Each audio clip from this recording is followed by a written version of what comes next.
Hoje vamos considerar os efeitos imediatos da ressurreição de Jesus. O que aconteceu simultaneamente com a ressurreição de Jesus. Mateus 27, 51 a 53. Diz que o véu do templo se rasgou ao meio, abriram-se os sepulcros. Muitos dos que dormiam ressurgiram, entraram na cidade e apareceram a muitos. Veja, irmãos, o que foi agora não foi somente a ressurreição do nosso Senhor Jesus Cristo. Muitos ressuscitaram e entraram na cidade e apareceram a outros, apareceram a muitos. Deram-se a conhecer que tinham ressuscitado, assim como o Senhor Jesus também tinha ressuscitado.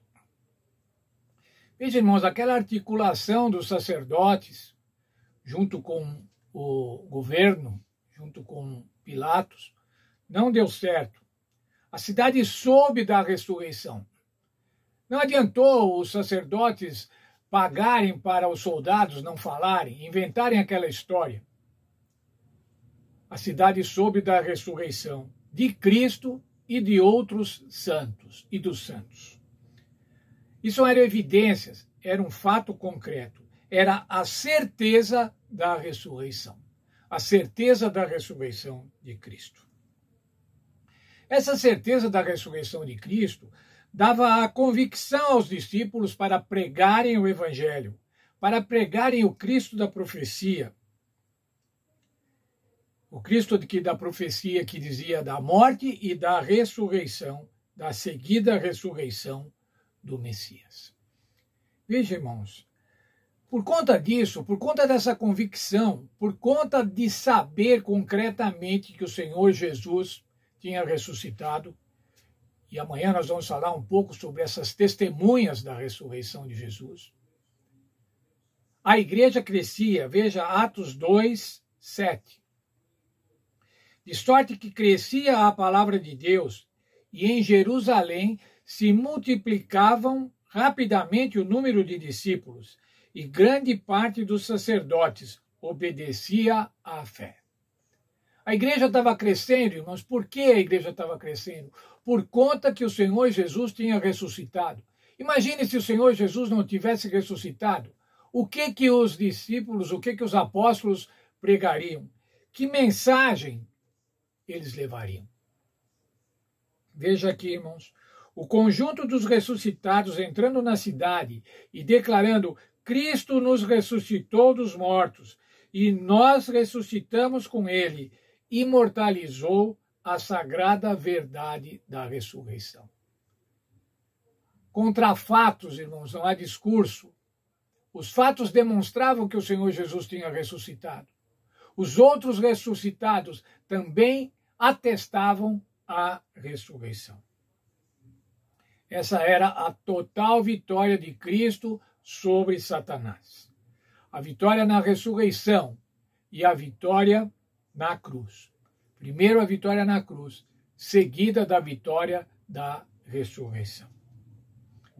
Por isso, irmãos, aqui o profeta Jó, o Jó podia dizer o que está lá em Jó 19, 25. Eu sei que o meu Redentor vive e que no fim se levantará sobre a terra. Verei a Deus com os meus próprios olhos. Ele cria na ressurreição. E a ressurreição de Cristo, acontecida há aproximadamente 1.500 anos depois dessa declaração de Jó, atestava essa verdade.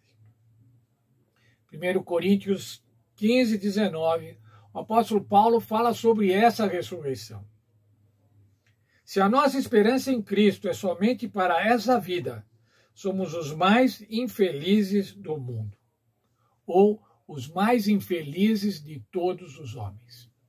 Olha, irmãos, muitos têm o Senhor Jesus como um pastor, como um filósofo, como um profeta, como um conselheiro, como um professor. Gostam das suas palavras, gostam dos seus ensinos, gostam da maneira como ele vivia, procuram até imitá-lo. Mas não creem no Senhor Jesus como Filho de Deus que veio a esse mundo encarnado e que ressuscitou. E o apóstolo Paulo fala assim, olha, não adianta nada se você só crer no Senhor Jesus para esta vida. Se você só crê no Senhor Jesus como professor, como pastor, o Senhor Jesus como mestre, não, você tem que crer no Senhor Jesus como o Senhor da vida, aquele que tem a vida, aquele que dá a vida, aquele que tem a capacidade da ressurreição. Se você está crendo no Senhor Jesus, mas não está crendo na ressurreição, você é o mais infeliz de todos os homens. Somos os mais infelizes dos homens quando cremos no Senhor Jesus somente para esse mundo. O Senhor Jesus transcende a esse mundo. O Senhor Jesus é muito mais do que esse mundo. É muito mais do que a nossa vida aqui, alguns dias, alguns anos. Mas o Senhor é o nosso Senhor da vida eterna. Que Deus abençoe a todos e que nós possamos ter essa certeza, a vida eterna em Cristo Jesus.